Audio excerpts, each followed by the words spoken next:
Shalom, selamat pagi gereja Tuhan. Sudah siap untuk datang kepada Tuhan pagi hari ini? Amin. Mari bawa segenap kekuatan roh, jiwa dan tubuhmu. Kita akan bertemu dengan kekasih jiwa kita. Yes. Terima kasih Bapa yang baik, Bapa yang kami sembah, yang kami sanjung, yang kami permuliakan, yang kami kasih di dalam nama Yesus. Untuk pagi hari ini kami punya kesempatan lagi untuk beribadah Tuhan. Layakkan, kuduskan setiap kami dengan kuasa darah-Mu. Kami mau bawa pujian penyembahan kami Tuhan. Kami mau naikkan syukur kami pagi hari ini. Semua oleh karena kemurahan-Mu dalam hidup kami. Kuduskan setiap kami Bapa, setiap gereja-Mu Tuhan. Biarlah pagi hari ini kami boleh membawa ibadah yang menyenangkan hati Tuhan. Di dalam nama Yesus kami mengucap syukur. Kami siap untuk datang kepada-Mu Bapa. Haleluya. Amin.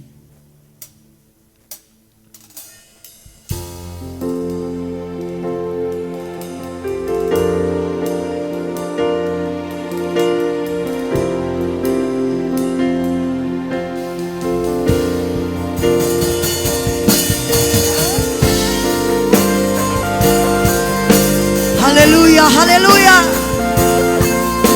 Kami akan menyembah-Mu Tuhan. Kami akan meninggikan nama-Mu Yesus. Karena Engkau Raja di atas segala raja. Engkau layak terima pujian dan penyembahan. Alam semesta melukiskan kebesaran Tuhan. Bumi dan surga menyaksikan kemuliaan nama-Mu. Hosana,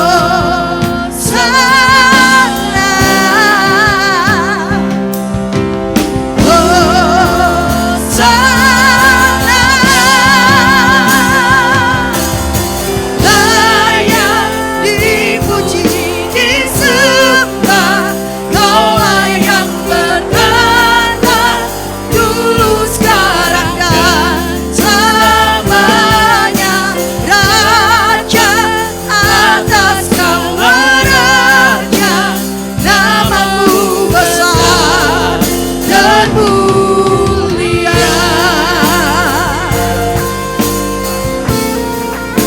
Tinggikan Dia, Yesus Tuhan.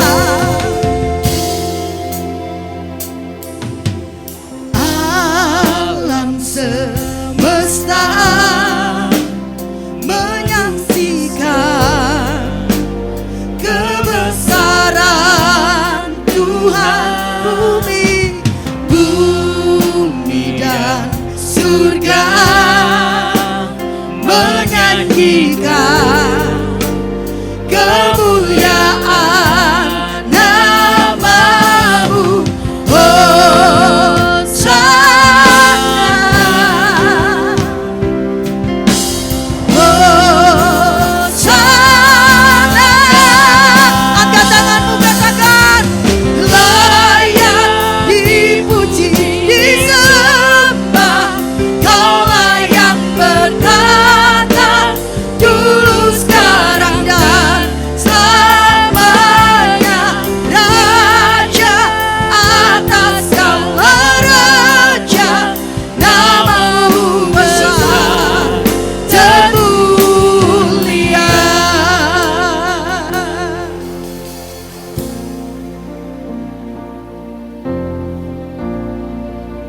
Nama yang mulia, nama yang besar, nama yang ajaib dalam hidup kita, nama yang sanggup membangkitkan, nama Yesus, Raja di atas segala raja.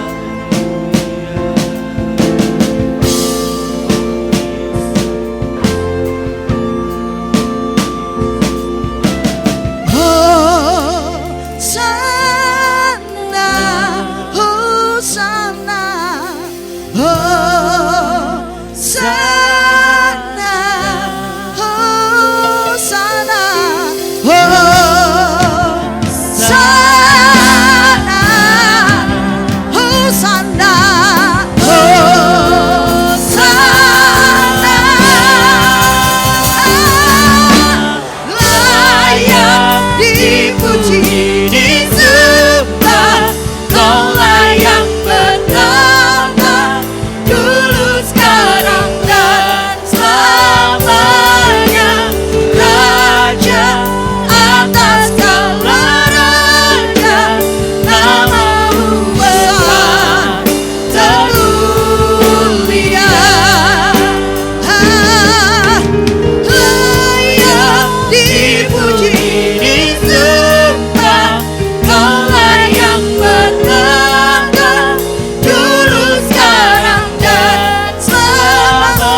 terbesar, Engkau yang termulia. Tidak ada yang seperti Engkau Yesus. Engkau layak terima pujian dan penyembahan kami Tuhan. Kami gerejamu, kami siap untuk bersorak bagi Raja di atas segala raja, nama di atas segala nama, Tuhan yang dahsyat. Inilah pujian kami dalam nama Yesus. Haleluya. Amin. Mari siapkan kekuatanmu gereja Tuhan. Siapkan segenap roh, jiwa dan kekuatanmu. Kita bersorak pagi hari ini. Biarlah Tuhan disenangkan atas segala sorak-sorai-mu. Haleluya. Come on. Woo. Yeah. Mari tepuk tangan sama-sama. Yeah. Woo. Bersorak-sorak, muliakan namanya. Hey. Dia berperang ganti kita. Bertepuk tangan, muliakan namanya. Dia selamatkan jiwa kita. Satu-satunya, satu-satunya penebus. Kalahkan maut, mati dan hidup. Tuhan yang memberi kemenangan bersama kita, di dalam kita. Masuk dalam kemuliaannya, dia perlindungan dan pengharapan.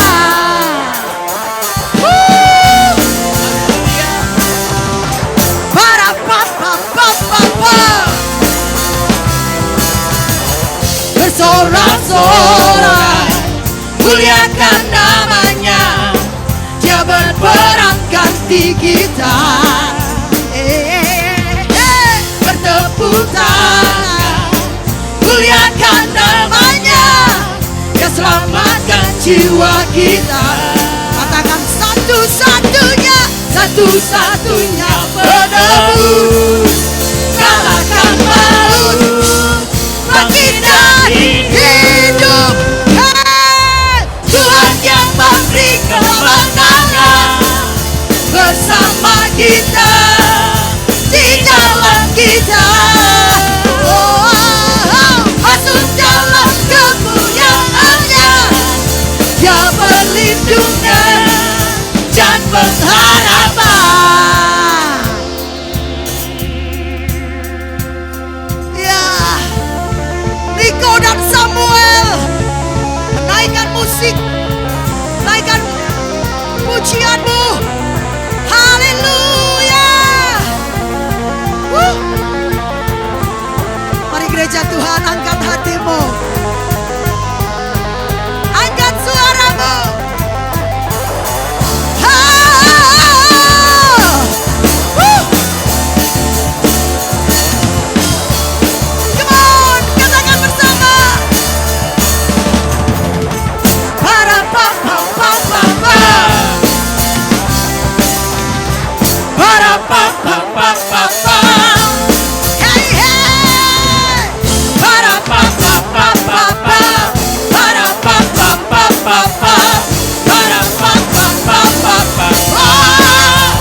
Mari gereja Tuhan, siapkan hatimu.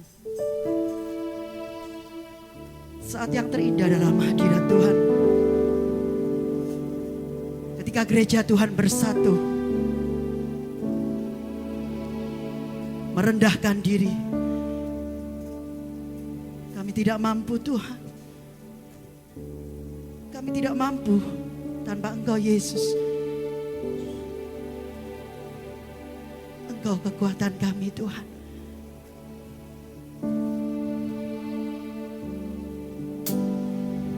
Yes. Mari datang kepada Tuhan, buka hatimu gereja Tuhan. Sembah Dia dengan segenap kekuatanmu. Rindukan Dia lebih dari yang lain.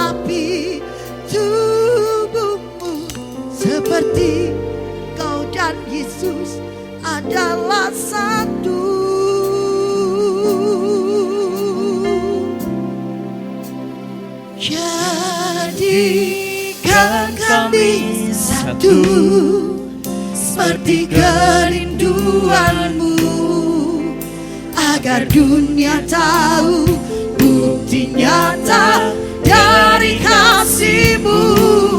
Sebelum kami pergi memberitakan kasih-Mu, mulailah dari kami lebih dulu. Jadikan kami satu.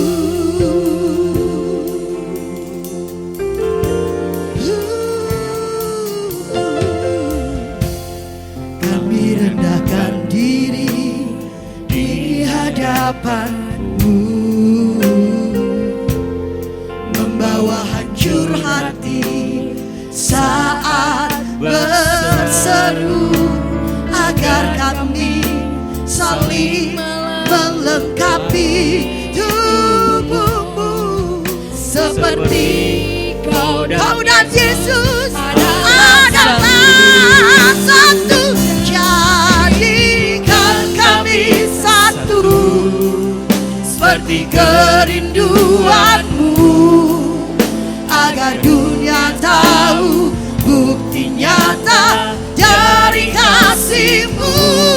Sebelum kami pergi memberitakan kasih-Mu, mulailah dari kami lebih dulu. Jadikan kami satu.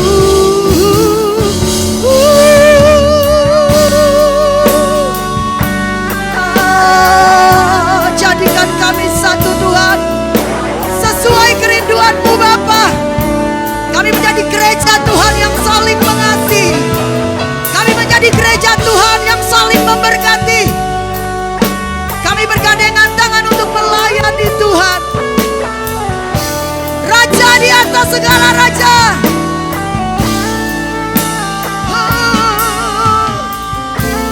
Jadikan kami satu, seperti kerinduan-Mu, agar dunia tahu bukti nyata kasih-Mu. Jadikan kami satu, seperti kerinduan-Mu.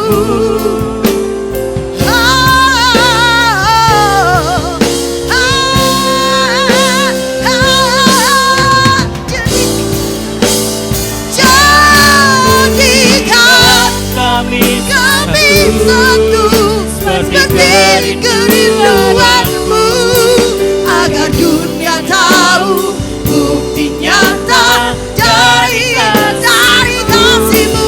Sebelum kami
kami satu.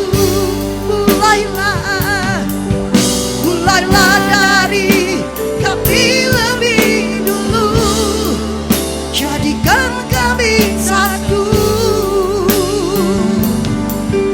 Mulailah dari kami lebih dulu.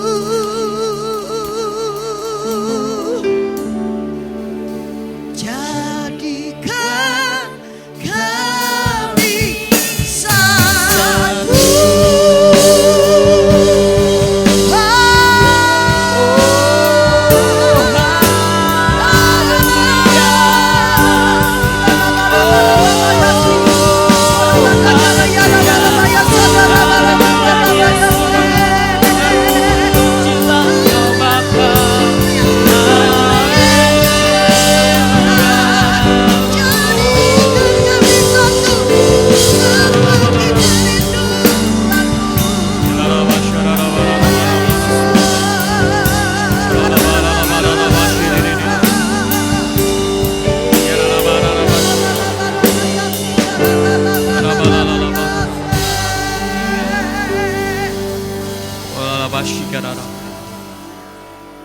Inilah yang menjadi kerinduan hati kami Tuhan.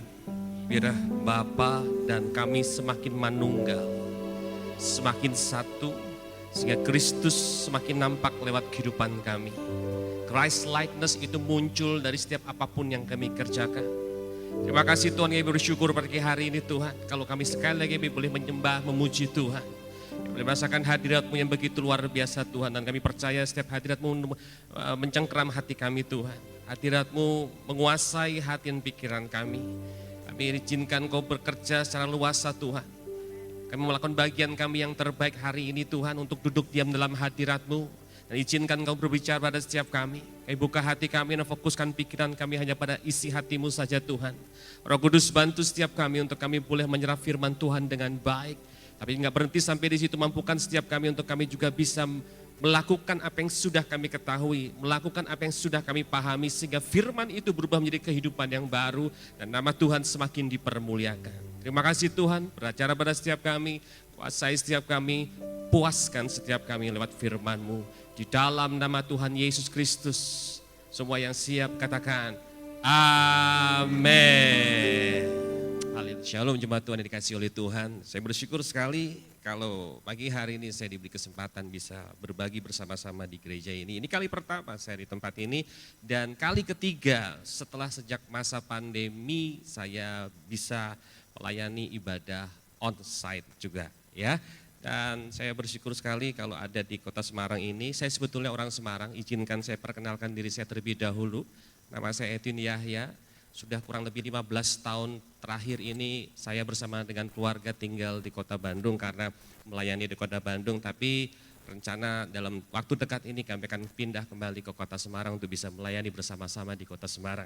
Saya pikir itu saja dan saya dianugerahi oleh Tuhan 5 orang anak. Haleluya, 5 orang anak. Paling tidak saya dengan istri saya sudah mengenapi firman Tuhan yang berkata, beranak cuculah dan penuhilah muka bumi ini. Haleluya. Ya, puji Tuhan. Hari ini kita bisa lihat kalau kita ada sebagaimana kita ada hari ini bukan karena kita hebat, bukan karena kita kuat, bukan karena kita gagah, bukan karena kita bisa. Enggak. Kalau kita boleh jujur, kita mengalami banyak hal yang sulit sekali di 8 bulan, 10 bulan terakhir ini bahkan ya.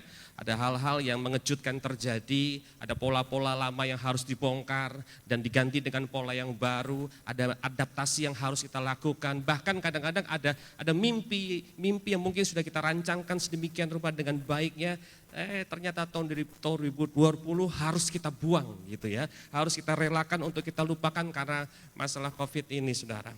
Ada banyak orang datang di kota Bandung cerita curhat kepada saya dengan istri saya mengenai tentang kehidupan usaha mereka yang morat-marit, yang terkena dampak daripada pandemi ini, lalu juga menyangkut daripada keluarga juga. Biasanya ketika usaha sudah mulai goncang, ada sangkut pautnya dengan keluarga. Dan ketika keluarga udah mulai goncang, ini yang jadi bahaya saudara. Nah, tapi satu hal pada waktu masa-masa awal pandemi ini saya ambil waktu khusus bersama dengan Tuhan. Saya bertanya ada maksud apa di balik daripada semuanya ini. Karena satu hal yang saya percaya tidak ada yang mustahil di hadapan Tuhan. Dan satu hal yang juga saya sangat percaya sekali, bahwa segala sesuatu yang terjadi dalam kehidupan pribadi kita itu pasti akan mendatangkan kebaikan sebetulnya kalau kita bisa merespon dengan baik. Nah, seringkali kita suka bereaksi dengan keadaan, tapi Tuhan ajarkan kali ini bagaimana kita merespon dengan benar. Bukan bereaksi, tapi merespon dengan benar dari apa yang sedang terjadi. Lalu ada satu ayat yang diingatkan oleh Tuhan yang sangat menarik sekali, yang tertulis dari Mazmur 29, Mazmur 29 ayat yang ke-10 dan 11. Mazmur 29 ayat yang ke-10 dan 11, ketika mulai ada pandemi ini, lalu ayat ini menjadi rema yang begitu luar biasa kepada saya pribadi, saudara.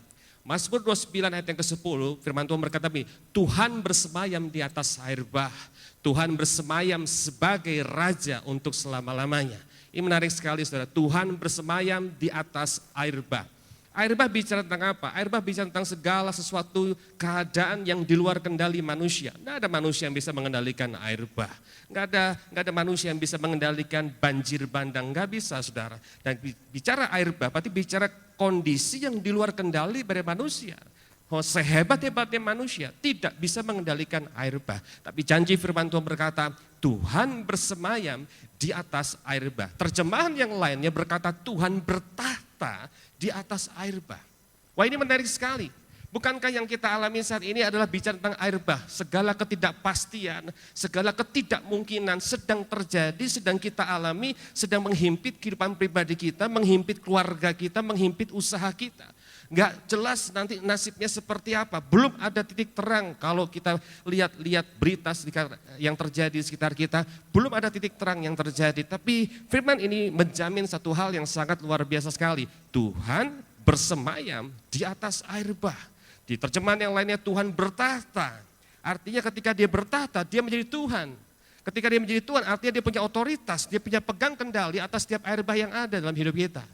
Nah, ini luar biasa sekali. Pada waktu saya baca ayat ini, ada hiburan yang luar biasa muncul dalam kehidupan saya. Lalu ayat 11-nya dijelaskan lebih lagi kepada kita. Tuhan kiranya memberikan kekuatan kepada umatnya, Tuhan kiranya memberkati umatnya dengan sejahtera. Ternyata ketika kita masuk di situasi pandemi ini, ada satu titik, satu pengertian yang akhirnya kita menyadari bahwa yang kita butuhkan saat ini cuma dua saja. Bukan harta yang banyak, kenapa? Karena ada banyak orang yang punya harta banyak tapi tidak bisa punya nyawa. Tidak bisa. Bukan sukses yang luar biasa, karena ada banyak orang sukses sekarang pun yang juga akhirnya kena dampak bahkan stres karena kondisi yang sedang dialaminya. Jadi bukan itu yang kita butuhkan. Ternyata kita sebagai orang percaya cuma butuh dua saat ini. Yaitu yang namanya kekuatan dan damai sejahtera. Itu aja. Kekuatan dan damai sejahtera. Karena di Mazmur 29 ayat yang 11 katakan Tuhan kiranya memberikan kekuatan kepada umatnya. Tuhan kiranya memberkati umatnya dengan sejahtera. Bukan memberkati umatnya dengan harta, bukan. Tapi dengan sejahtera. Lalu sederhana aja, kenapa kita butuh sejahtera? Karena ternyata damai sejahtera itu yang akan membuat imun kita bisa tetap stabil. Nah, ini perbedaannya saudara dengan orang dunia, saudara, ya kan? Ketika damai sejahtera itu tinggal diam dalam hidup kita, ternyata itu kunci utama bagaimana caranya supaya imun kita bisa tetap stabil, baru stabil dulu, saudara. Tapi firman Tuhan yang lain berkata, hati yang gembira adalah obat yang manjur. Luar biasa ya. Jadi Tuhan sudah menuliskan, Tuhan sudah memberikan solusi yang terbaik untuk bagaimana kita menghadapi situasi yang di luar kendali kita sebetulnya. Makanya kalau doa jangan salah. Sekarang doanya mintanya cuma dua aja. Kekuatan ilahi dan damai sejahtera. Karena itu yang kita butuhkan, saudara. Nah, pertanyaannya begini. Oke, kalau gitu bagaimana caranya supaya Tuhan bersemayam di keluarga saya? Bagaimana Tuhan bersemayam di usaha saya? Bagaimana Tuhan pegang kendali supaya God is in control. Dia pegang kendali atas kehidupan saya. Dia pegang kendali atas air bah yang sedang terjadi di luar sana. Bagaimana caranya? Sederhana aja ternyata, saudara. Saya akan ajak kita bersama-sama melihat di Matius pasal yang ke-18 ayat yang ke-19. Matius 18 ayat yang ke-19. Ada satu firman Tuhan berkata begini, dan lagi aku berkata kepadamu, jika dua orang daripadamu di dunia ini sepakat. ya, sepakat meminta apapun juga, permintaan mereka itu akan dikabulkan oleh Bapakku yang di surga. Lalu ayat yang ke-20-nya. Ini menarik sekali ayat yang ke-20-nya. Matius 18 ayat yang ke-20 berkata begini, sebab di mana 2 atau 3 orang berkumpul dalam namaku. Ini yang menarik sekali.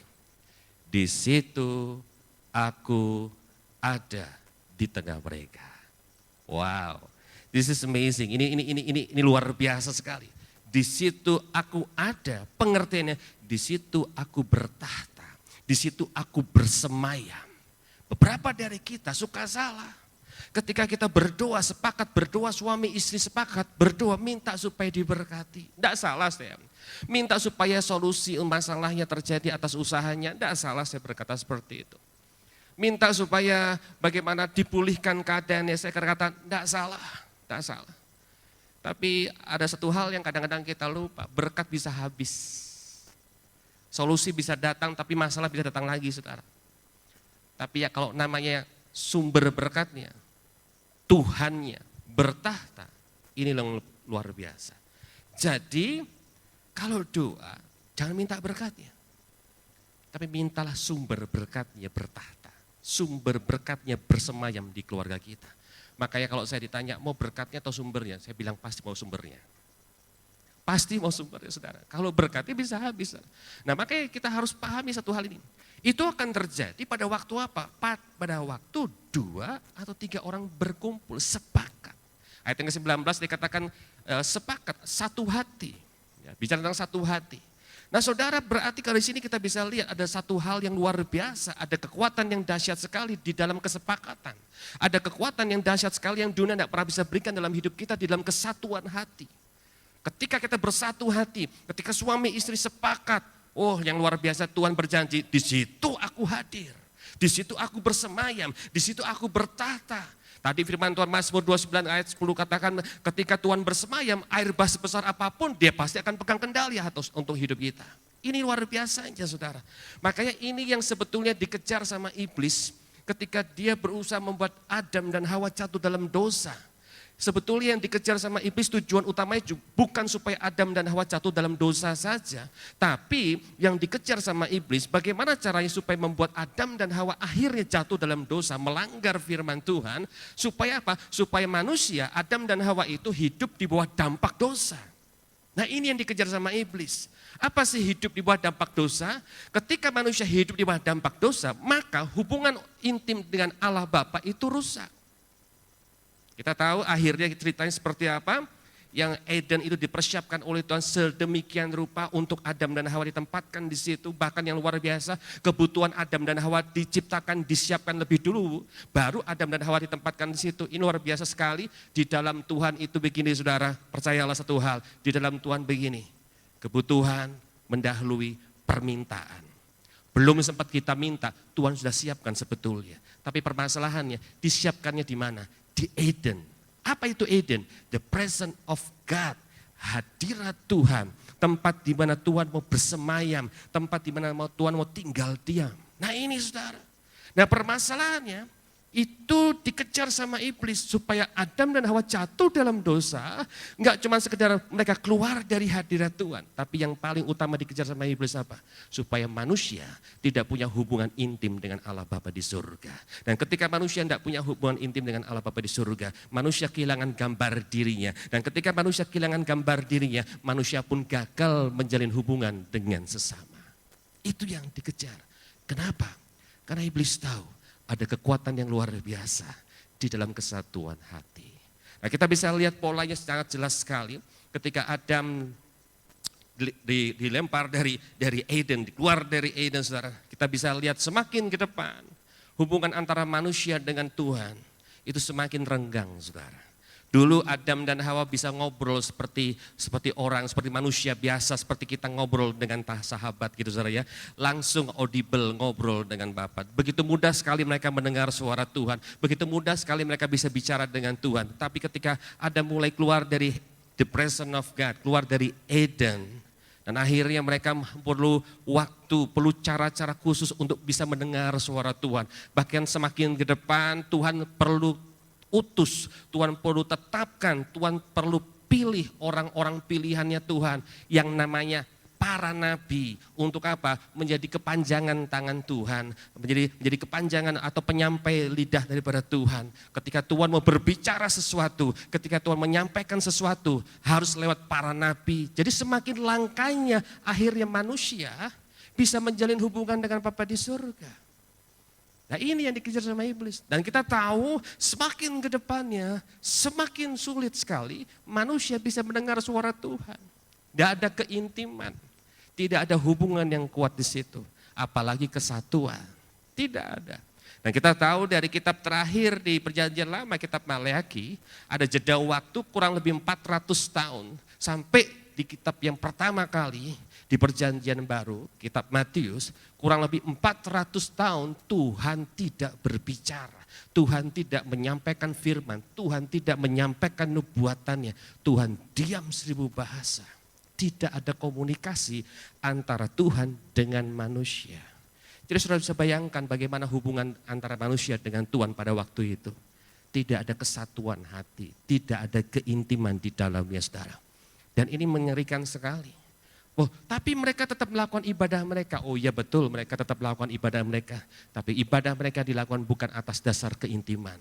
Tapi ibadah mereka dilakukan karena budaya, karena tradisi yang diajarkan oleh kakek nenek moyang mereka. Ini permasalahannya. Ada satu bukti yang sangat jelas sekali. Sakaria. Sakaria kita tahu adalah seorang imam. Tentunya tidak sembarangan jadi seorang imam. Dia dipilih sama Tuhan, dia dipilih oleh umat juga. Lalu satu kali ketika Sakaria sedang menjalankan tugas keimamannya, akhirnya tiba-tiba malaikat Tuhan, utusan Tuhan datang kepada dia menyampaikan dan membawa kabar sukacita. Ternyata Sakaria punya masalah selama ini.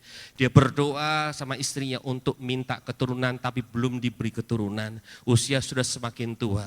Tapi pada waktu itu malaikat Tuhan diutus langsung oleh Tuhan untuk menyampaikan kabar sukacita. Yang intinya beritanya adalah bahwa doamu sudah dijawab. Kau akan mendapatkan keturunan di usia tuamu. Tapi kita perhatikan baik-baik. Apa respon daripada Sakaria? Saudara baca baik-baik di Alkitab saudara. Apa respon? Respon yang normal ketika kita mengharapkan sesuatu, minta sesuatu, dan menunggu begitu lama dari apa yang kita harapkan, dan ketika apa yang kita harapkan itu dijawab atau diberikan, seharusnya bagaimana? Oh sukacita, betul? Oh harusnya kita bersukacita, kita kegirangan, mungkin kita loncat-loncat. Tapi perhatikan baik-baik, Alkitab catatkan ketika Sakaria mendapat berita sukacita itu, responnya seperti apa? Tapi kan istri saya sudah tua, bagaimana mungkin? Perhatikan baik-baik. Sakaria berani minta, tapi tidak siap menerima. Dia berani minta sama Tuhan, tapi dia punya kesiapan hati untuk menerima jawaban doa daripada Tuhan. Ini tanda, ini bukti bahwa ternyata ibadah mereka bukan dilakukan atas dasar keintiman, tapi ibadah yang dilakukan adalah karena tradisi dan budaya.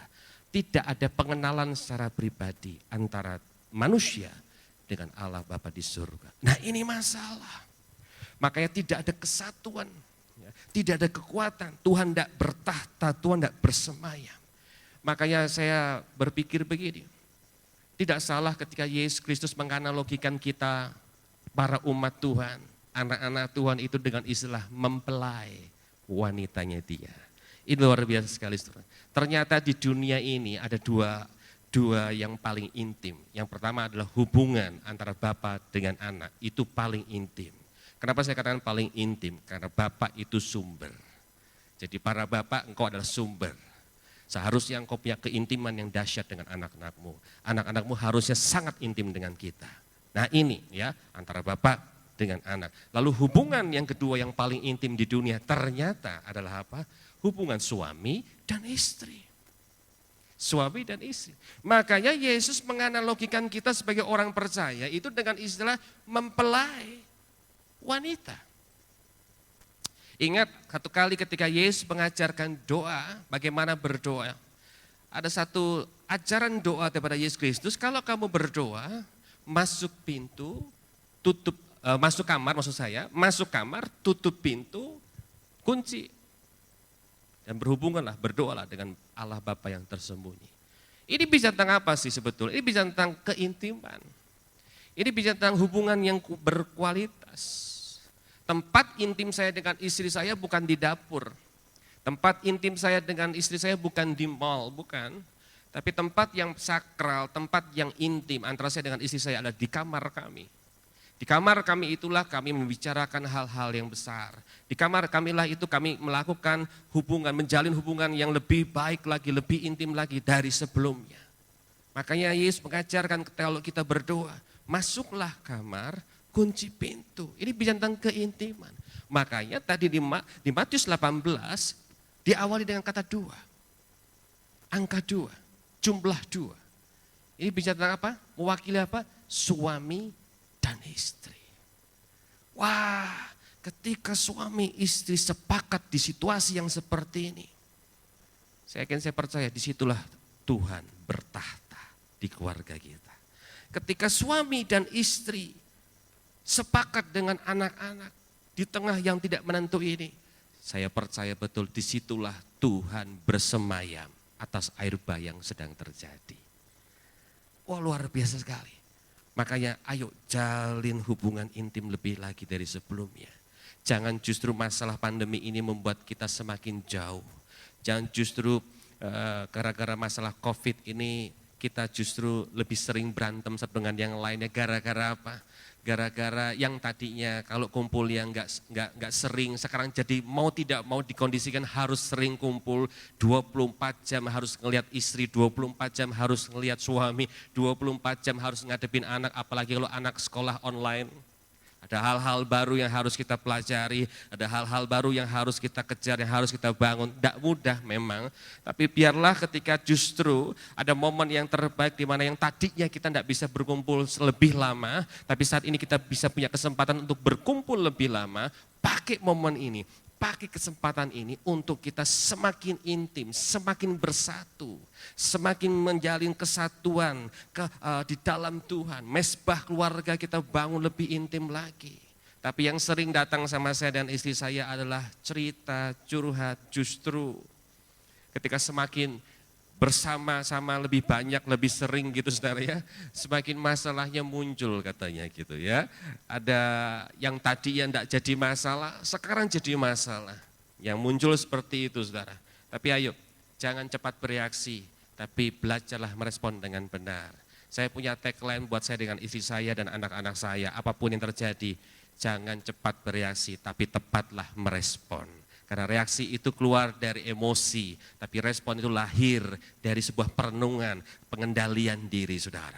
Kalau bicara emosi pasti emosi saudara ya. Kalau bicara kesel pasti kesel ngadepin anak sekolah online yang gak seperti biasanya kita gak bisa hadapin seperti itu. Tapi kita harus hadapin seperti itu. Tapi percayalah ketika kita belajar untuk bisa mengendalikan diri, kita belajar ada hal yang lebih penting daripada sekedar emosi, ada hal yang lebih penting daripada sekedar memikirkan masalahnya, yaitu hubungan ini harusnya terjalin lebih intim lagi, lebih satu lagi. Karena kita percaya satu hal, ketika semakin intim satu dengan yang lainnya, disitulah Tuhan bertahta, Tuhan bersemayam di atas air bah. Apapun yang sedang kita hadapi di keluarga kita, di kehidupan kita, di usaha kita, percayalah, Dia pegang kendali. Itu yang pertama. Jadi kita harus bangun lebih lagi keintiman dengan sesama. Karena untuk itulah Yesus disalibkan. Dia mati dari kayu salib, horizontal dan vertikal. Darah yang kudus itu membasuh, tercurah di kayu yang horizontal dan vertikal. Artinya apa? Darah Yesus yang kudus itu mendamaikan, membasuh, memulihkan hubungan kita yang rusak dengan Bapa di surga. Tapi dia juga memulihkan hubungan kita yang rusak dengan sesama. Sekali lagi kenapa? Karena ada kekuatan yang luar biasa di dalam kesatuan. Ketika kesatuan terjadi, hubungan semakin berkualitas. Ketika hubungan berkualitas, di situ Tuhan bertahta, di situ Tuhan suka bersemayam. Dan apapun yang terjadi, air bah sebesar apapun yang sedang menimpa kita, percayalah, God is in control. Tuhan akan pegang kendali atas hidup kita. Lalu yang kedua, bagaimana caranya? Itu dari sisi sesama manusia. Lalu bagaimana caranya supaya Tuhan sungguh-sungguh bersemayam juga di dalam kehidupan pribadi kita. Satu hal yang saya percaya begini saudara, bahwa agak sedikit sulit ketika kita menerjemahkan Kristus menjadi raja atas hidup kita. Kita ngebayang ini agak susah gitu ya. Bagaimana Kristus yang hebat, yang besar, yang ajaib itu menjadi raja atas hidup kita. Agak sulit menerjemahkannya, tapi saya akan ajak saudara untuk bisa menerjemahkan dengan cara yang sederhana sekali. Yohanes pasal yang pertama, ayat yang pertama, firman Tuhan berkata bahwa Allah dengan firman itu sama. Ya, Allah dengan firman itu sama. Jadi sebetulnya begini, kita tidak bisa berkata aku mengasihi Tuhan, tapi di saat yang sama kita tidak mau menjadi pelaku firman Tuhan, tidak bisa. Aplikasi daripada kita mengasihi Tuhan, pasti kita juga mencintai firman Tuhan. Karena Allah dengan firman itu sama. Tapi yang luar biasa, Yohanes 1 ayat 14 berkata seperti ini, firman itu telah berubah menjadi manusia. Ini luar biasa. Firman itu telah berubah menjadi manusia. Jadi Yesus Kristus. Jadi bagaimana menerjemahkan bahwa Kristus menjadi raja, Kristus bertahta dalam hidup saya. Bagaimana caranya ya supaya Kristus menjadi raja atas kehidupan saya? It's very simple, sangat sederhana sekali. Jangan stop hanya sampai menyukai firman Tuhan atau merenungkan firman Tuhan. Tapi jadilah pelaku firman Tuhan. Kenapa? Karena semakin kita melakukan firman Tuhan, semakin kita memberikan ruang dan waktu yang terbaik untuk Kristus yang adalah firman itu juga menjadi raja, menjadi penguasa atas hidup kita, menjadi penguasa atas keluarga kita, menjadi penguasa atas usaha kita. Permasalahannya satu, suka enggak kita melakukan firman Tuhan atau cuma sekedar mempelajari firman Tuhan. Tapi saya berdoa, biar saudara semuanya bukan hanya sekedar suka dengan firman Tuhan, tapi mau rindu dan terus berusaha membangun kehidupannya untuk menjadi pelaku firman Tuhan. Sekali lagi kenapa? Ketika kita semakin melakukan firman Tuhan, kita sedang semakin memberikan ruang waktu yang terbaik untuk Kristus bertahta dalam hidup kita. Kenapa? Karena firman dan Kristus itu sama. Firman itu telah berubah menjadi manusia, yaitu Yesus Kristus yang kita percaya dan kita sembah dan kita kasihi. Jadi jadilah pelaku firman Tuhan saudara, yang berhenti hanya sampai renungkan firman Tuhan, mempelajari firman Tuhan, tapi jadilah pelaku firman Tuhan. Karena perubahan yang terjadi dalam hidup kita bukan karena kita banyak mendengar firman Tuhan. Tapi perubahan hidup kita terjadi pada waktu apa? Pada waktu kita melakukan apa yang kita dengar. Pada waktu kita sudah tahu dan kita lakukan, disitulah terjadi perubahan hidup kita. Tapi enggak berhenti sampai di situ. Disitulah Kristus yang adalah firman itu juga bertahta dalam hidup kita. Jadi Tuhan benar-benar bersemayam atas air bah kita. Ayat terakhir saya akan berikan buat saudara. Ini adalah imun yang terbaik untuk hidup kita saudara. Bukankah saat ini di masa-masa ini kita butuh imun, ya, butuh kekuatan yang baru, kekuatan untuk bagaimana menghadapi situasi yang sedang terjadi saudara. Tapi ternyata Tuhan itu sudah berikan jalan yang terbaik untuk kita bisa mendapatkan imun yang terbaik bagi tubuh kita, bagi hidup kita juga. 3 Yohanes pasal yang pertama saudara. 3 Yohanes pasal yang pertama, ini adalah doa daripada Gaius saudara. Ini menarik sekali, 3 Yohanes pasal yang pertama, mulai ayat yang kedua. Saudaraku yang kekasih, aku berdoa, semoga engkau baik-baik dan sehat-sehat saja. Kata baik-baik dan sehat-sehat saja itu berarti adalah bicara tentang tubuh. Ya, tubuh yang sehat, tubuh yang baik-baik saja, keadaan yang baik-baik saja. Dalam segala sesuatu, perhatikan baik-baik. Setelah itu ada komanya, sama. Nah, sama seperti apa? Jiwamu baik-baik saja. Nah, perhatikan baik-baik kalimatnya. Semoga engkau baik-baik dan sehat-sehat saja dalam segala sesuatu, sama seperti jiwamu baik-baik saja. Berarti begini, sebelum tubuh sehat, keadaan baik-baik, mana dulu yang harus baik? Jiwa. Betul?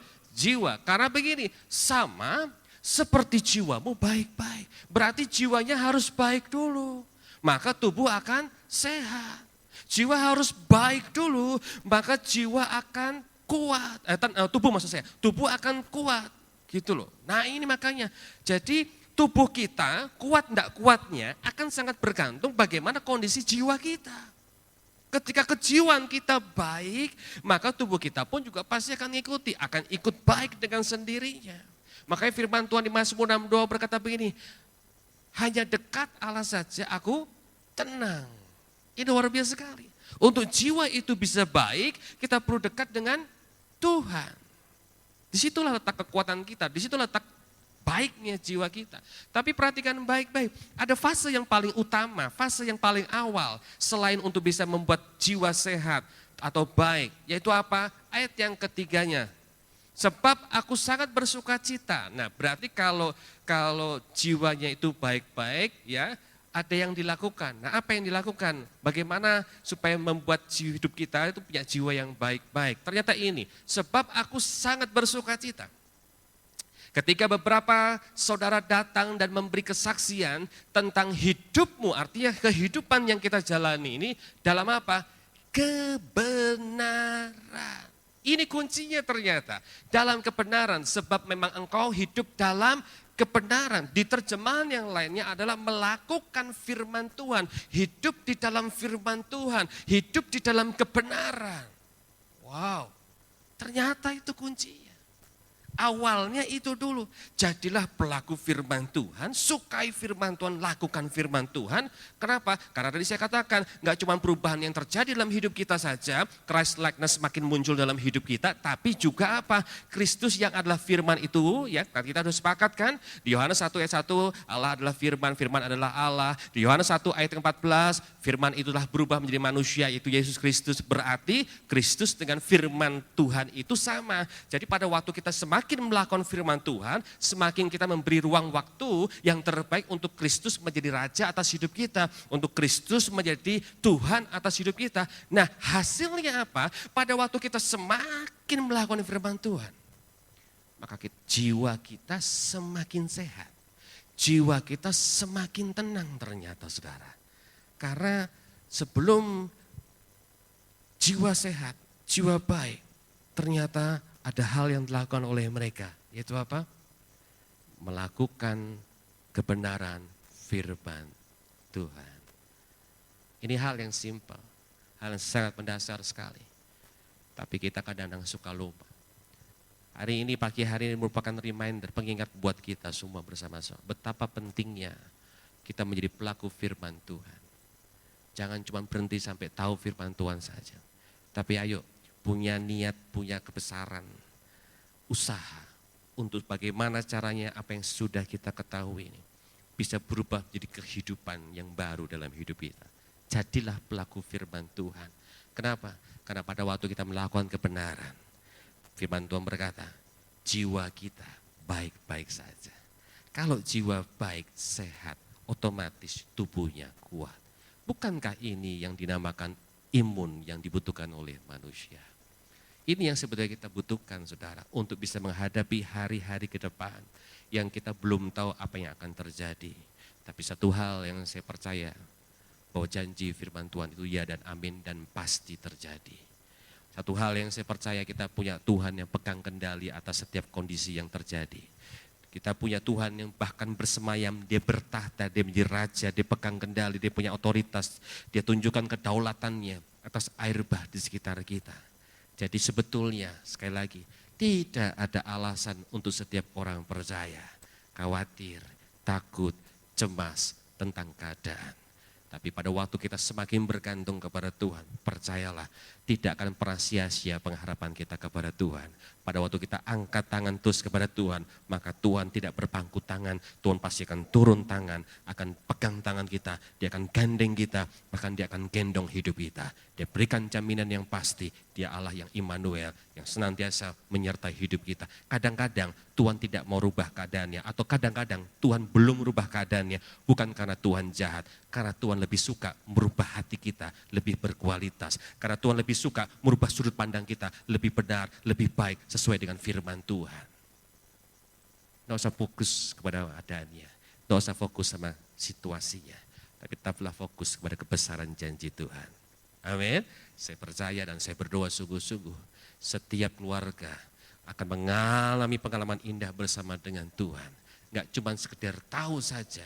Pemahaman itu baik, tapi pengalaman indah bersama dengan Tuhan itu lebih indah.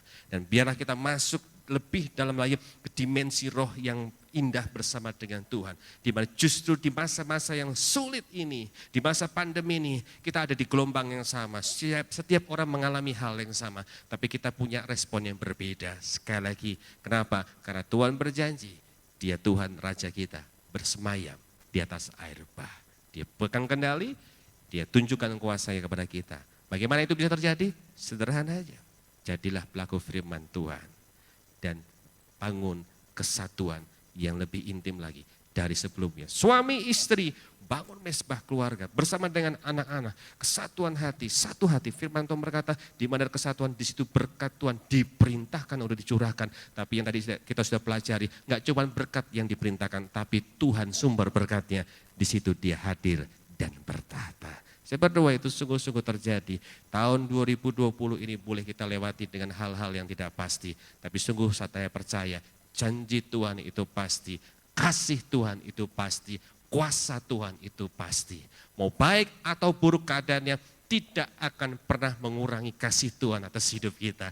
Mau baik atau buruk keadaannya, tidak akan pernah mengurangi kuasa Tuhan atas hidup kita. Dia akan buktikan justru momen-momen seperti inilah kita harus berfungsi sebagai anak Tuhan. Kita harus berfungsi sebagai garam, di mana kita harus berdampak. Hidup kita harus berdampak. Orang di luar sana harus melihat perbedaan yang nyata antara anak Tuhan, orang yang kenal Tuhan, dan orang yang tidak kenal Tuhan. Ini momen yang terbaik untuk kita mulai menyuarakan kasih Tuhan, menyuarakan Injil di sekitar kita. Mulai ambil kepekaan, mulai asah kepekaan kita. Kira-kira apa yang dibutuhkan di sekitar kita, untuk bagaimana caranya Kristus semakin nampak lewat hidup kita, lewat keluarga kita, lewat usaha kita, bahkan lewat pelayanan kita. Tapi sebelum daripada itu, kita harus sadar betul, kita perlu bangun lagi kesatuan yang lebih dari sebelumnya. Dan kita perlu lagi juga menjadi pelaku firman Tuhan yang lebih daripada sebelumnya. Kita perlu bangun hidup yang lebih berkualitas secara rohani. Karena imamat yang rajani artinya apa? Prioritas utama kita adalah area kerohanian daripada area jasmani kita. Jangan fokus sama yang jasmaninya, jangan fokus sama area rajaninya. Jangan kejar itu, tapi kejarlah, bangunlah area keimamatan kita. Kita dipanggil dan kita diberi satu jabatan yang luar biasa, imamat yang rajani. Artinya kita harus fokus dalam kehidupan pribadi kita untuk membangun lebih lagi area kerohanian kita, lebih lagi daripada area jasmani kita. Karena saya percaya ketika kita cari kerajaan Allah dengan segenap hati yang luar biasa, segala sesuatu pasti akan ditambahkan dalam hidup kita. Bukan cari tambahan, tapi cari kerajaan surganya. Haleluya. Saya berdoa itu terjadi dalam kehidupan saudara. Mari kita berdoa mengucap syukur kepada Tuhan untuk firman Tuhan. Haleluya. Saya undang memuji dan memusik bisa ambil bagian. Kita akan bersama-sama berdoa.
melimpah dengan ucapan syukur Tuhan bahwasanya kami memiliki Tuhan yang tidak berpangku tangan, tapi Tuhan yang pasti turun tangan pada waktu kami senantiasa mengangkat tangan, memuji, menyembah, mengakui kebesaran, kedaulatan Tuhan atas hidup kami. Terima kasih Tuhan buat sedikit renungan firman Tuhan yang kami renungkan hari ini Tuhan. Kami percaya betul setiap janji firman Tuhan itu pasti terjadi dalam kehidupan kami. Seberapa besar kami mempercayainya, seberapa besar kami melakukannya, maka sebesar itu pula kuasa Tuhan, kasih Tuhan, perubahan terjadi dalam kehidupan kami.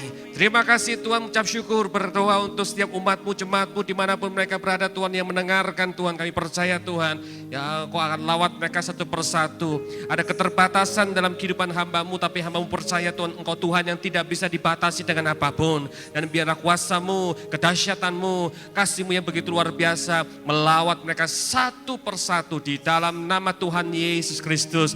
Ada kesegaran yang baru, ada kepuasan daripada Tuhan, ada kekuatan yang diperbaharui pula untuk mereka boleh menghadapi hari demi hari mereka bersama dengan Tuhan, sehingga benar dunia boleh melihat dan akhirnya mereka percaya betul bahwa Yesus Kristus yang kami sembah adalah Tuhan yang hidup, Tuhan yang dahsyat, Tuhan yang ajaib. Terima kasih Tuhan, ucap syukur Tuhan. Kami terus percaya Tuhan, ke depan masih ada banyak hal-hal besar yang sudah Kau sediakan dalam kehidupan kami. Di tengah situasi yang tidak baik ini, di tengah situasi yang belum menentu ini Tuhan, kami bersyukur, kami punya kepastian di mana Engkau Tuhan bersemayam, bertahta, berdaulat di atas air bah di sekitar kami. Kau yang pegang kendali Tuhan, Kau yang membuka jalan bagi kami, Kau yang memegang tangan kami Tuhan. Terima kasih Tuhan, kami mengucap syukur untuk apa yang sudah kami kerjakan, apa yang kami dengar Tuhan, dan Roh Kudus bantu setiap kami untuk kami bisa jadi pelaku firman Tuhan. Haleluya. Dan saatnya kami mau terima berkat dari surga dengan iman kami.